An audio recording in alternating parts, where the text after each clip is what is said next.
into why we need to take the SAT, uh, why it is important, and of course, what do you know about the SAT? So Sarthak, what do you know about the SAT? Do you have any idea about the SAT? Uh, well, not much. All I know is that it's a very important examination for us to study abroad, like that we require to do to study abroad. The SAT, IELTS, but SAT in general because it provides us with a lot of options in future after our high school. So that's all I know. Okay. So which grade are you in? I'm in 12th grade. Okay. So which country are you planning to go? Preferably Singapore. Okay. Uh, but yeah, like if the college is good, I'll definitely consider going to any other country as well. Okay. But Great. it Great. obviously depends upon the college. Yeah. So you've gone to grade 12 or you are going No, to. I am in grade 12. I know it's a little late for me to Yeah, start, and that's why I'm asking you that. yeah, I'll take a year drop after 12th board, Okay. Okay. Okay. Okay. and then slowly prepare on my SAT. But for now, I'm mainly focused on my boards. So whatever procedure we need to initiate, I will initiate, but after March because I'm primarily focused on boards right now, and I do not want to mess that up. Hmm. I totally agree with that. Okay, so let's start with what the SAT is all about and why you need to take the SAT, how the test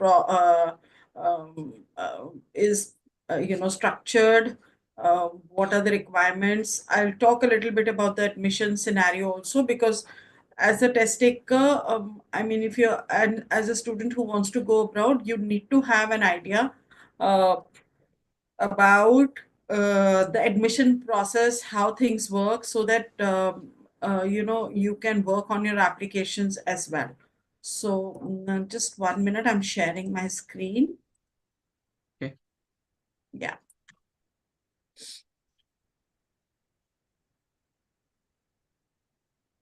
Okay. So first and foremost, when we talk about the SAT, let's just understand why we need to take the SAT and what are the requirements. So as a test taker, you need to understand that the SAT test per se, if we look at the admission process, it's like a, uh, I call it a three slice pizza wherein three things are required, three main parameters are there for you to get the admissions done. So first and foremost, as most of you would be aware, is your GPA, which is your grade point average. Of course, without your academics in place, admissions and getting an admission is of course going to be a challenge. So uh, most of the colleges would look at your grade point average for 11th, 10th, 11th, 12th. Some might also look at your 11th, mm, 9th onwards grades. So these are things that of course you need to um, be well prepared with. The next thing is what we call as personals. So when we discuss about the personals, what is important is that it is apart from academics, what have you done? So when we talk about scenarios wherein um, they can't, colleges can't have all students who have a similar gate point average. They want a versatile group of people coming in to their colleges. Okay. So for that purpose, of course, they want a versatile group. So obviously, they are looking at students who have done what they have done apart from your grade point average, your academics. So that's a very important thing that the colleges will be looking at. Last but not the least, now one more thing I just wanted to include where your personals are concerned. It could be sports, it could be extracurricular activities, it could be I have a Uh, question. yeah, tell me. So my personals are mostly like film related. Like I am Mhm, actually an aspiring actor. So mhm, I have done short films. I have done a feature film. mhm, So I have my own YouTube channel as well where I post my short mhm, films. mhm, So will and but I want to study maths right now mhm, until graduation. mhm. So but I have no experience in maths field apart from my school studies, of course. So is that going to be okay? So, the best thing about studying abroad is that you know, you can take up maths as your major and acting as a minor or something Okay. like that. So they have that, Okay.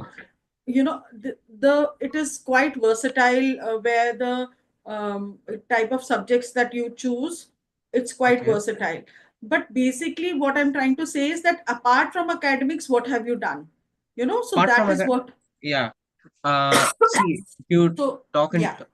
yeah, in terms of school fests, I have represented my school in multiple fests regarding drama, and I have won awards in most of them. And apart from that, I have, as I mentioned earlier, I have done a feature film, which has been premiered in the theater as well, and I have done two short films as well, which are out on YouTube.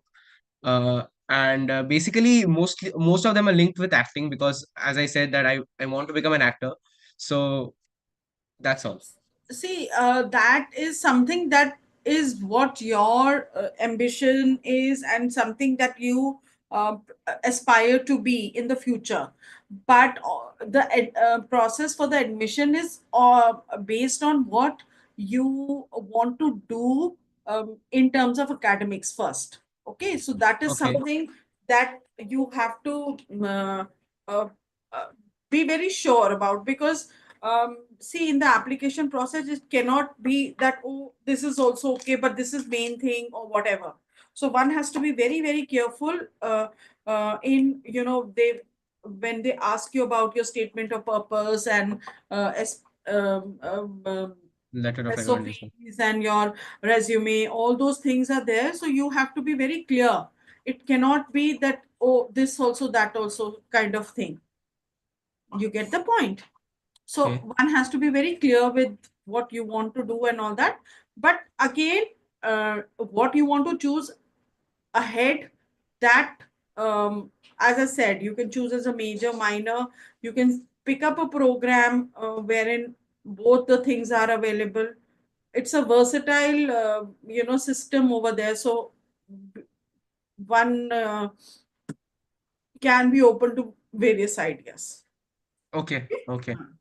So, of course, we help with the research, and with the preparing your application process also. We help with that also.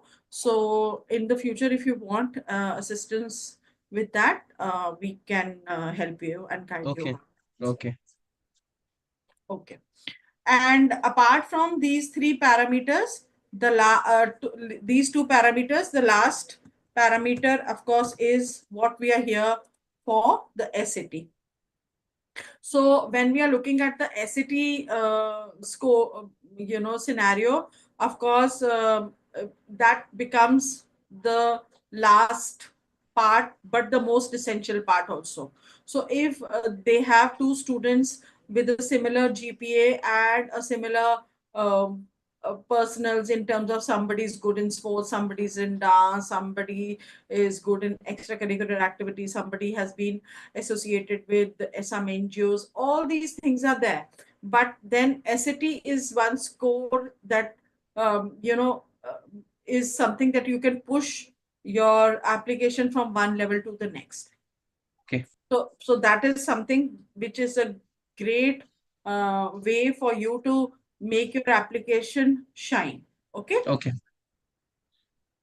Okay. Okay. So let's just now try to break apart and demystify what the SAT is all about. And of course, please feel free to ask questions if you have any queries. So this is the test structure. If you look at it, we have the reading and the writing part and the math part. Now, the reading and the writing part is basically the English, the verbal part, which reading, of course, we know that are passages and all, but where writing is concerned, it's not essay, it is the grammar part that is tested. So you're tested for the reading part as well as the grammar part. Okay. 54 questions in the English and 44 questions in math. And of course, if you see, there is a difference in the timing as well. 54 questions to be done in 64 minutes for English and 44 questions to be done in 70 minutes for math. Now you can see that there is such a huge difference over here. So, do you think as a test taker, it is an advantage for you to, or a disadvantage for you to have fewer questions in math to be done in more time? Or is it a disadvantage that you have more questions to do in less time? What do I you think think? I think it's a disadvantage that we have more questions to do in less time. Okay. Actually, that is quite true. As mainly because I am talking from the Indian test scenario. As Indian test takers, we are non-native English speakers. Even though we might have studied in good English schools and all, but Is this course about digital side or is it about like this is the the general side? digital SAT. There is no other SAT. The Okay. test is on an online test now. Oh, so there's no offline test anymore. No, so it's an Okay. online test. Okay, so Okay. So like, do we I'll have to go to an exam center and give this test? correct. Okay. Okay. Okay. So, where the test is concerned, the 54 questions to be done in 64 minutes. So, it's a timed. But like, Uh, do we have to like only utilize these 64 minutes? Like, imagine if I take 70 minutes in English and 64 minutes in maths. Is that you will not be allowed to do that. I'll talk about the breakup and how it works in a bit. Just hold on. okay? Okay, I'll sure. just break it up out for you. I understand that this is the first time you are getting off like detailed information about it. So I'll just go step by step to explain each and every aspect of the test. Okay. Um, Questions pertaining to passages, grammar, vocabulary are there in the English part. And in the math part, of course, algebra, data analysis, problem solving, geometry, trigonometry are there. And both the scores, the English and the math, are out of 800. And the total SAT score is going to be out of 1600. Okay, so that is the breakup of the test. Now, coming to the next part of the test is breaking apart each section and how it works. So let's look at that. The English part and the math part have two adaptive stages or modules. Now, when we have these two modules, what do we do? They are separately timed. So what that means is that each module is timed separately, and once the time is over, then you need to you cannot move on or take more time. Okay, so timed modules are there, and each of the modules are for a specific time duration. I'll talk about the timing in a bit. Next part, how many questions? So the verbal part consists of 25 operational and two pre-test questions. Now, what are pre-test questions and what are operational questions? I'll just talk about that in a bit. So overall, in each module, there will be 27 questions, and in each math module there would be 22 questions. So 27 questions to be done in 32 minutes each module for English, and 22 questions to be done in 35 minutes for each math module. Okay. um, so that once the 27 sorry, the 32 minutes are over. Whether you have been able to attempt the questions or not, the timer, once it's over, then you automatically move on to the next module. So that is how the structure of the test works. So 54 questions to be done in 64 minutes and 44 questions to be done in 70 minutes.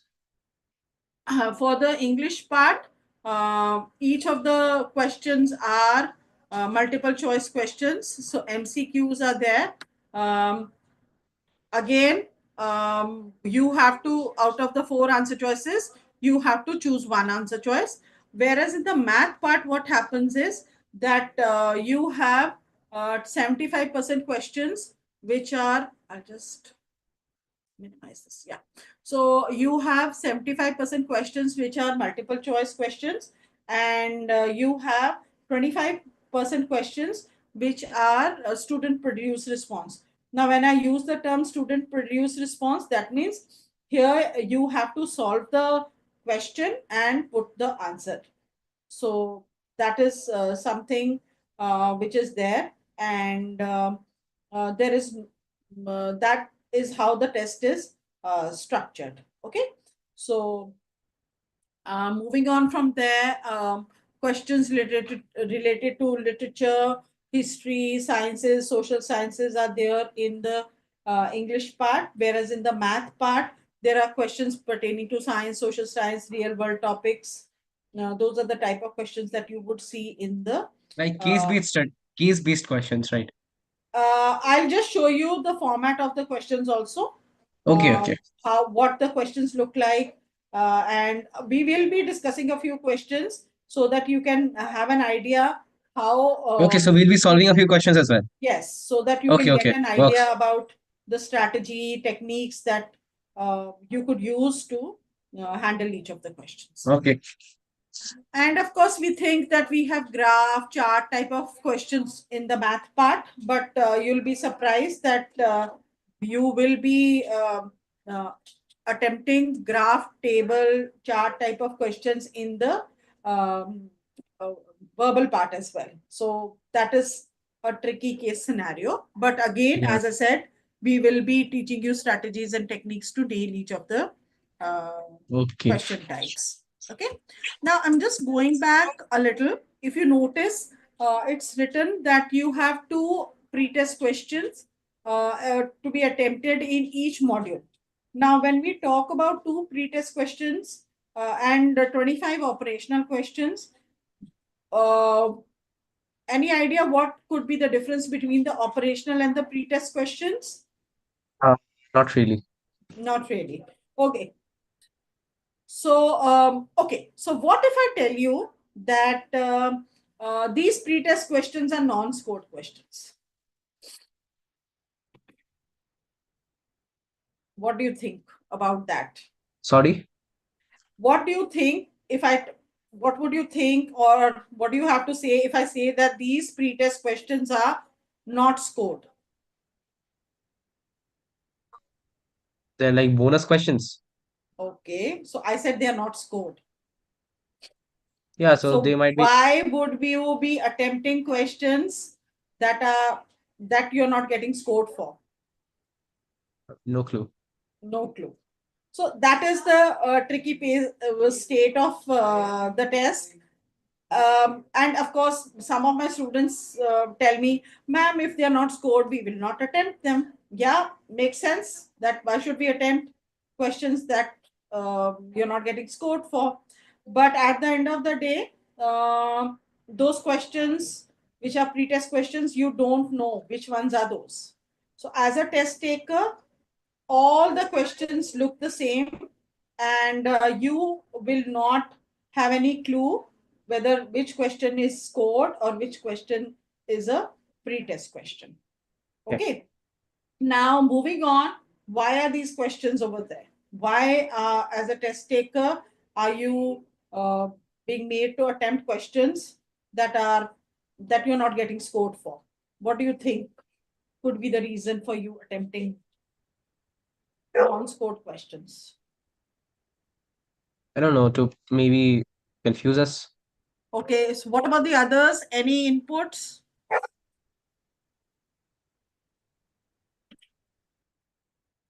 Rohan, Atish, any idea? Okay, so let's just break that why this is happening. As a pretest question, first and foremost, you need to understand that the test taking body needs a database for the future test takers. So, who best to give them that database? From, of course, the present test takers are the ones that can give them the database for the future test takers. So, as a test taker, suppose one question you're made to attempt, 10 students are made to attempt that particular question. So, what happens is that how you people respond or how you people attempt that particular question would um, give them a clue whether they can put or categorize that question as a easy or a medium or a harder question. So basically what happens is they suppose I'll just give you a general scenario that suppose if 10 students are attempting a particular question, 8 get it right and 2 get it wrong, so they'll put it or categorize it as an easier question. On the other hand, suppose 8 get it wrong. So then, of course, they will categorize it as a difficult question. Maybe some a question could have half and half case scenario. So in that case, of course, you can put it as a medium difficulty level question. So as a test taker, you how these questions don't affect you at all. So you just need to give your best to each and every question that comes your way. Doesn't matter whether you don't need to overthink whether it is an operational question or a non-scored question or a pre-test question. You just need to give your best to each and every question that comes to you. Okay. So the pre-test question basically is a way for the test taking body, that is the college board, to get a database for the future test takers. It has nothing to do with you, doesn't matter. My advice is that you give your best to each and every question that comes your way.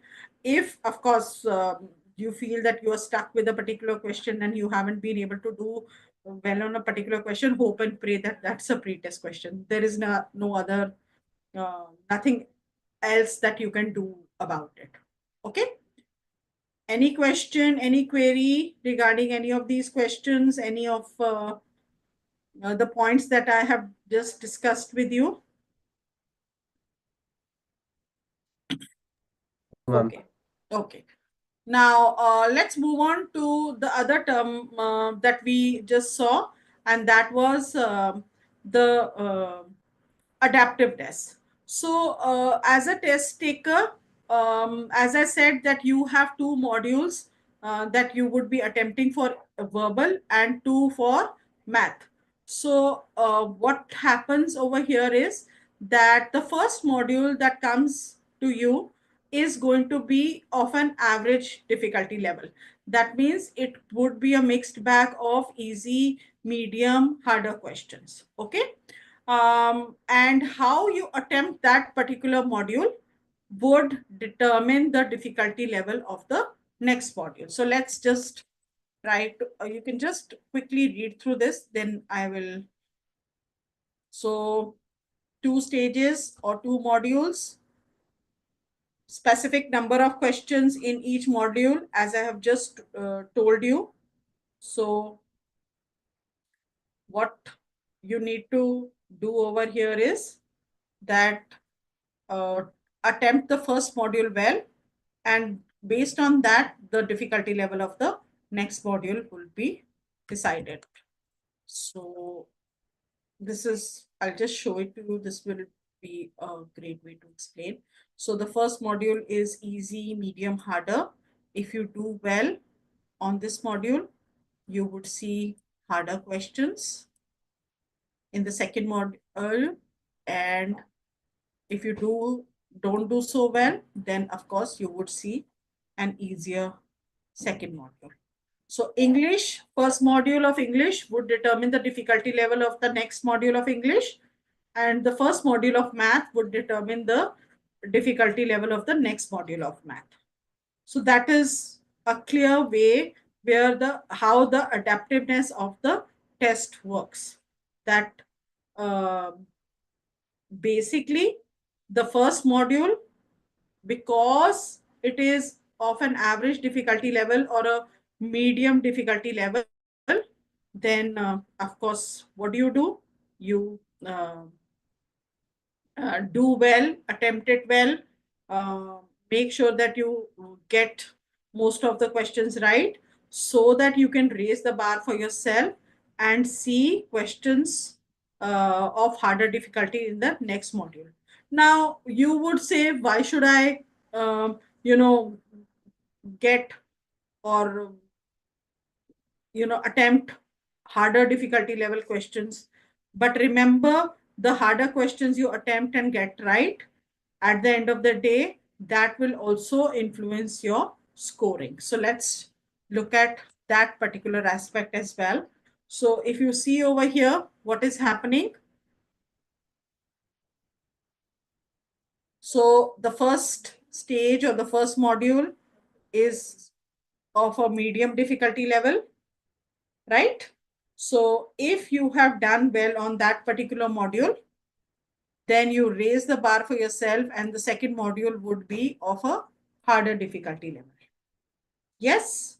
So on that basis, what would happen is that if you are attempting the harder difficulty level well, then automatically you the range of your score will go up. So you would be seeing a score in the range of 800. Even if you don't do well on the harder level, still your score would be in the range of around 680, which is quite good. And even if you have a mediocre performance, your score would be in the range of 700 plus. Okay. Now, on the other hand, what could happen is that you don't do so well. So automatically the second module would be of a mediocre level, a mediocre difficulty level. So even if you do well, you'll still be in the same range of 680. If you don't do well, your score drops to 560, and a mediocre performance would land you in a range of around a 600.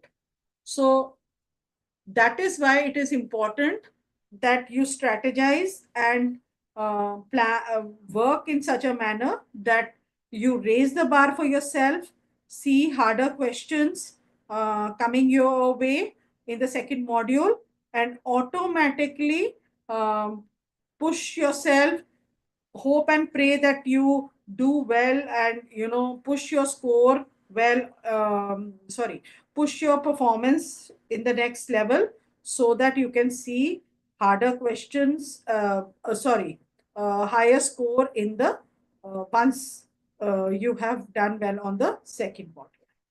Okay, so that is how your scoring works, where your uh, adaptiveness matters. Adaptiveness of the test happens. Okay.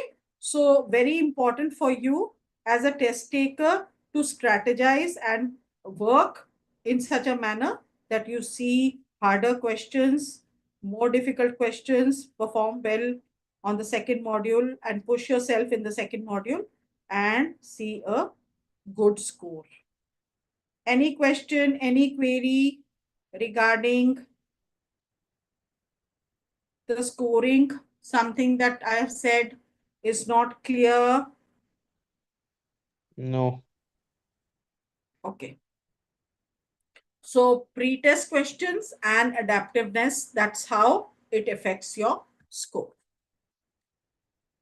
These are the question types that you see in the English part. So in the English part, the first type of questions are crafts and structure and information and ideas. These two are mainly concerned with the reading part. So, questions pertaining to vocabulary, text and purpose, cross text questions are questions which are pertaining to both the graph and chart. Those type of questions are there. Then, of course, the next type of questions are central idea, main idea, basically overall what the passage is talking about, what the author is trying to tell you. Then, of course, command of evidence uh, is the graph and chart, textual and quantitative. Cross text was dual passages, two passages, and uh, command of evidence is textual as well as quantitative. Inference questions are questions pertaining to finding the conclusion. What can you conclude? What can you infer from the information that is given to you? Next, standard English conventions are questions which are pertaining to grammar. Once we say that boundaries are questions wherein you are tested on punctuations. Next question, form, structure and sense. These are questions pertaining to grammar, meaning, style. So various grammar rules are tested, like subject verb agreement, pronouns, modifiers, parallelism, all these type of grammar rules you are tested for. Again, remember, we think that we can speak good English, but these questions can end up being very tricky because where spoken English and written English are concerned, written English is formal English, so you need to know the rules that are being tested on the in those questions. Just sorry.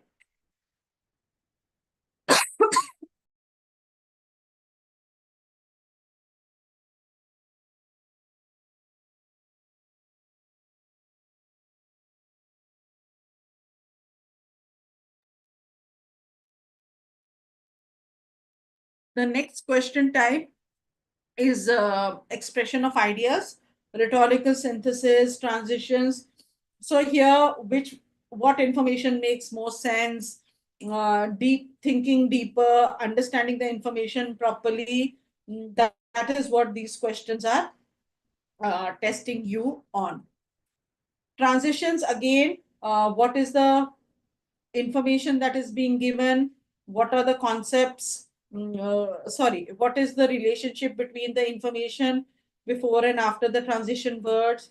That is something that is you are being tested on where the transitions are concerned. Any questions regarding the question types?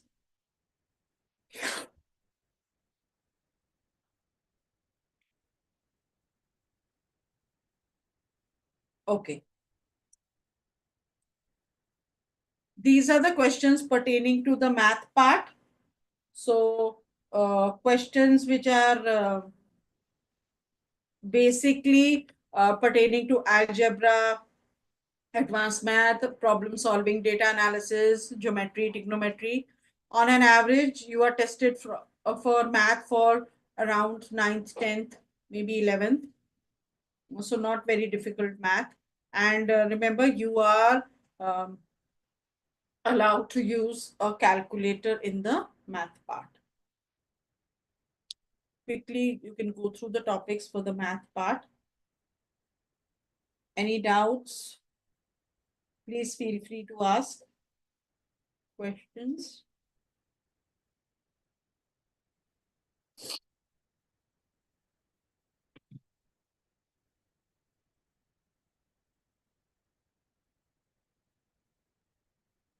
Okay.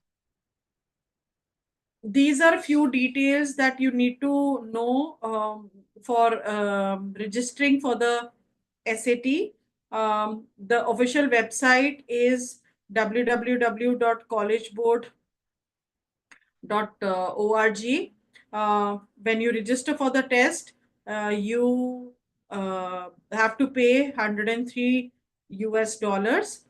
Uh, One very important thing is there that once you have registered for the test, you are four score reports can be sent by you to the colleges where you want to apply. Okay, so to those four colleges, your score reports will go free of cost. Now, what is the relevance of that? Remember, as a you can as an applicant you cannot send your score reports on your own. Okay, your score reports for your admission purposes have to go through the college board itself. Now, at the end of the day, you say, oh, I want to apply to 10 colleges, so that means you will have to send 10 score reports to different 10 different colleges. So four of those score reports are free, and apart from those four, for every additional score report that you want to send, you will be charged $14. So very important for you to plan um, your stuff accordingly, so that you don't need to spend extra money for the additional score reports. Okay, very important to plan it out, see where you want to go, which colleges you want to apply. I know everybody wants to go to the best Ivy Leagues, but remember, uh, you need to have a plan wherein you have, uh, colleges in terms of like an application which is divided well, wherein you can have a dream reach safe kind of a strategy, so that you can send your and apply to colleges uh, which suit your profile, which are good for your the course that you want to apply, and last but not the least, financially it works for you. All those things are various parameters that you need to keep in mind for mind keep in mind while applying to the colleges. Okay, any questions, any queries?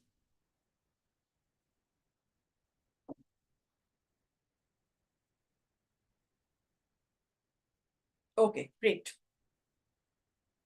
These are the tentative test dates for you to apply. So, of course, remember the next test date is in March. The December one obviously is to, and the next ones are the dates which are there for the next year. Okay.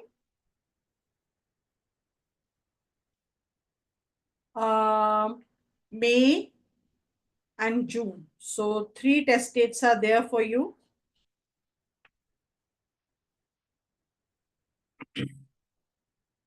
And apart from that, there are some anticipated test dates which are there on the website. But of course, that happens uh, like these are the tentative dates for 2025 and 2026. Sorry, that was 2026, not 2027. So August, October, November, and December. These are the test dates. Sorry, there is a typo over here. This is 26, not 25. Sorry, my bad. Okay. Any questions? Any queries? No, ma'am. Okay. So these are the type of questions that you would see. So what type of question do you think this one is? Retest. Sorry. Retest. So these are questions which are pertaining to the textual as well as quantitative part. So questions which are pertaining to the table as well as the the paragraph. Okay, so you have to find the answers of both. This one, of course, is says that you need to complete logically complete. So this question is testing you on inference. You have to find the conclusions. What about this one? What is this question testing you on? Grammar. No. Think. What does it say?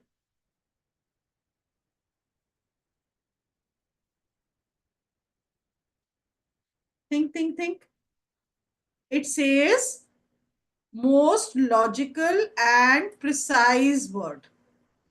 So that means this question is testing you on vocabulary. Okay. So you have to choose the right word that would fit into the text over here. This is the dual text type of question, cross text question that we had discussed What about. was the answer of the previous question?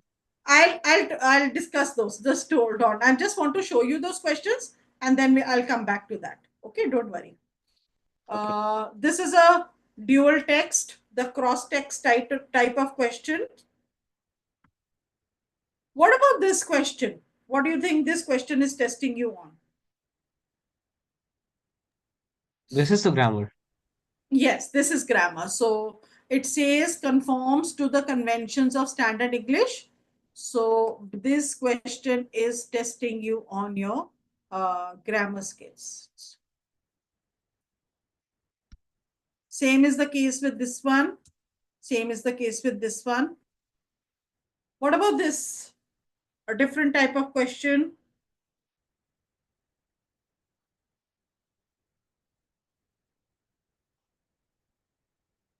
So in this type of question, basically it is the rhetorical synthesis type of question. So it says that the student wants to explain the advantage of microprobes.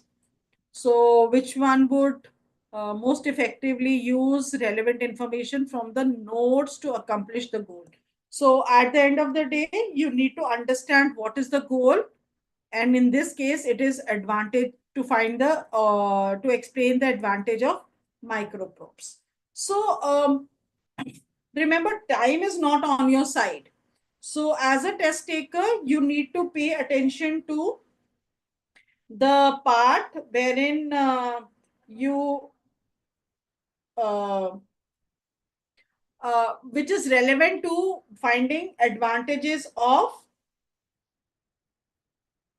the microprobes. So which bullet points are telling you or giving you advantages of microprobes? Quickly glance through the information, the bullet points.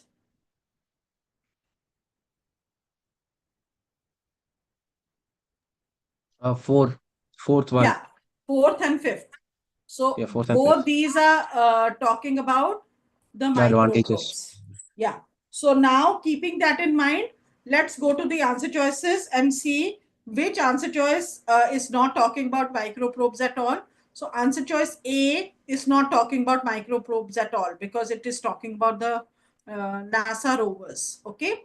I'll look at answer to keep answer choice B. NASA currently uses rovers, but microprobes have been proposed. So does that give us an advantage? No, no clear advantage given. Now we will work with elimination. So now we are in a down to two situation between answer choice B and D. Which one is clearly giving us an advantage of the microprobes? B. B, yeah, both. In D also they are talking about microprobes, but it is saying both can be used. So that clearly doesn't give us an advantage of the microprobes. So B is the right answer, which says that it weighs less and could explore the area, which is what is being discussed in the fourth point. Clear? So that is how we will work on looking for the relevant information, not get distracted by the additional points, so that you can save your time and um, get to the right answer. Okay. Any question, any query? No, ma'am. Okay. uh, let's go to this question. What do you think this question is testing you on? Grammar. Grammar. Now, again, when we use the term grammar, it is like a very wide terminology, many rules for grammar. So, which grammar rule is it testing you on? That is something that we need to find out. Okay. So, they haven't really said any particular grammar rule, they haven't given us. So what do? We will go to the answer choices and see which grammar rule is there in the question answer choices. So what is changing in the answer choices?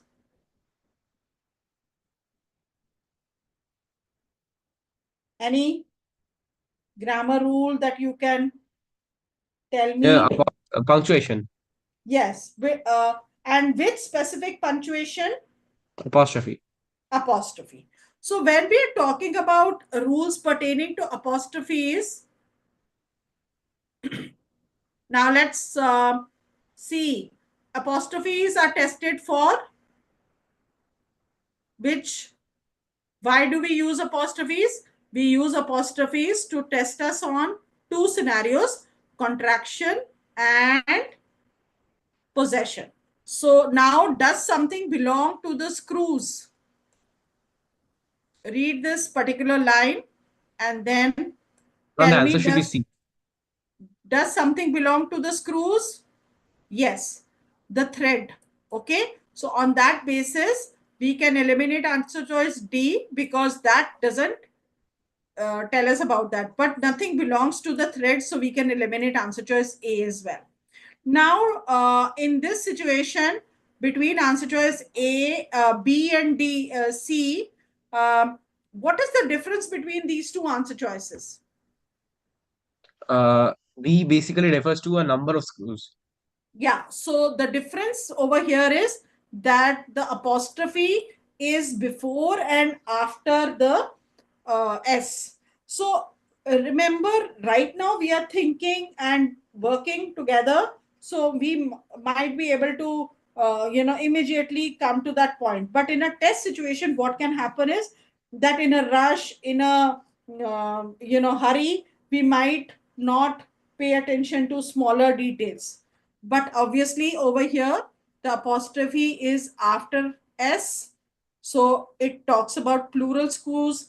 Now, as a test taker, I don't know whether we are talking about singular or plural in this part, but if you see, it says a screw, so that means we are talking about singular. So C is the right answer and we can eliminate answer choice B.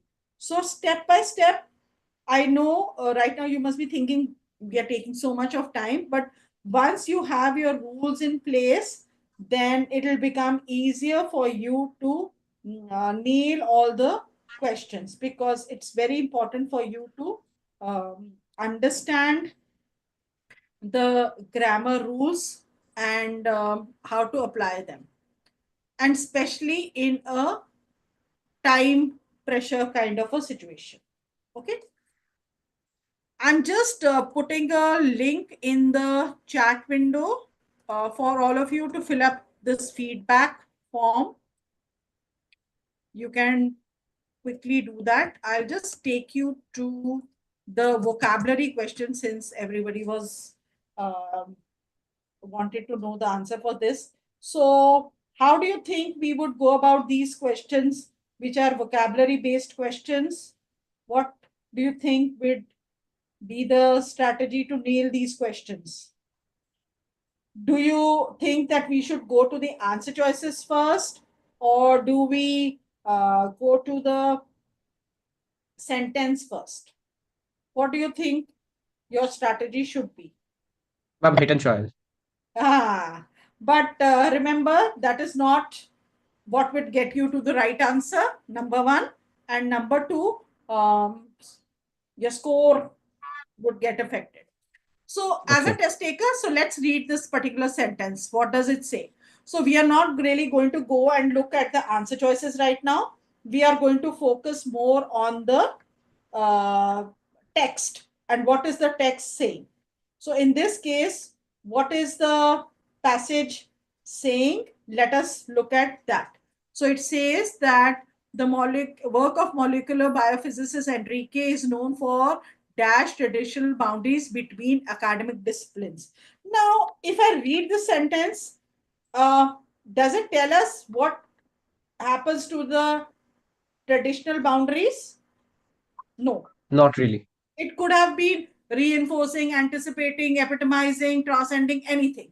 So, as a smart test taker, what we need to do is we need to go to and get our information from the next part.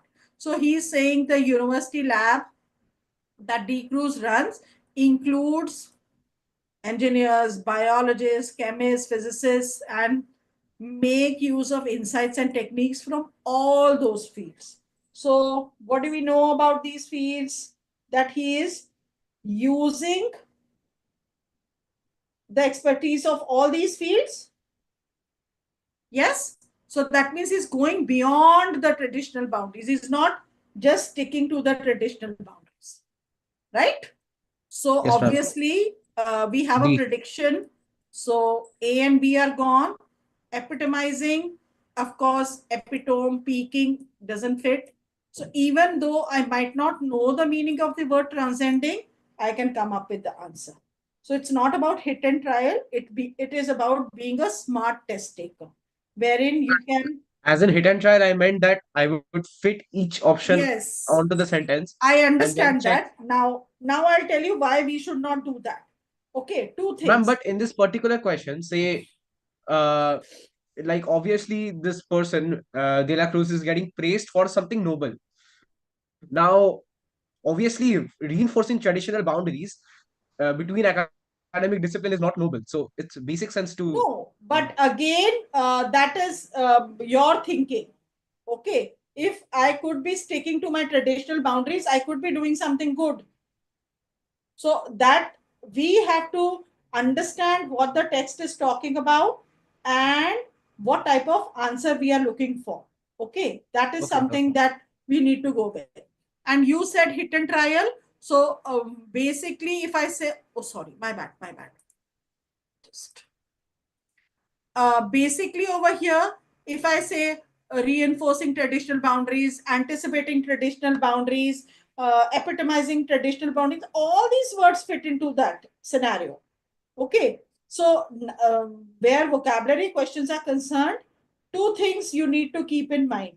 Don't go by sound, look, feel, seem, all these things, because vocabulary is about the meaning of the word. Okay. So that is one Okay. thing. So you have to have an idea what type of word you're looking for to put in the blank. Okay. And then work on your elimination. And again, we end up reading the sentence um, 4 5 times. Is time on a side? No, this is a question type wherein I want to reduce the time taken and maximize my accuracy. So that is again smart test taking that I have all been talking about till now. Got the point? Yes, ma'am. I hope everybody has filled up that form. I'm just putting the link in the chat window again. Please fill up this form. Meanwhile, anyone has any question, any query, any doubt, please feel free to ask or let me know anything that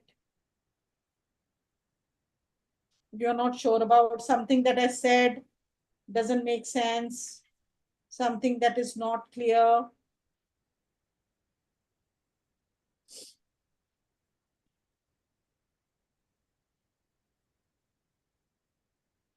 Okay, so let's call it a day. Best of luck to all of you. Any other questions? Any doubts? Anything? No, ma'am. Okay. Bye bye. Good night.